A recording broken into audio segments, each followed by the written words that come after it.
এটা জাতীয় ঐক্যমত কমিশনের সভা, কাজে আমাদের মূল জিনিসটা হলো ঐক্যকে ধরে রাখা।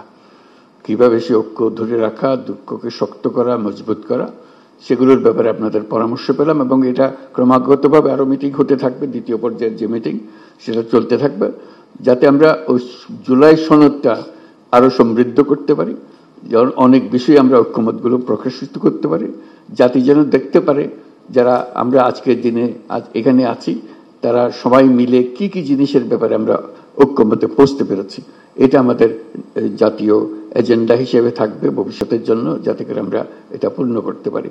আপনাদের কথা মাধ্যমে এই ঐক্যটা দৃঢ়তর হোক এবং আমরা সামনে পথ চলার পথটা খুঁজে পাই এবং মজবুতভাবে শক্তভাবে আমরা অগ্রসর হতে পারি। সবাইকে এই আলোচনায় অংশগ্রহণ করার জন্য অসংখ্য ধন্যবাদ।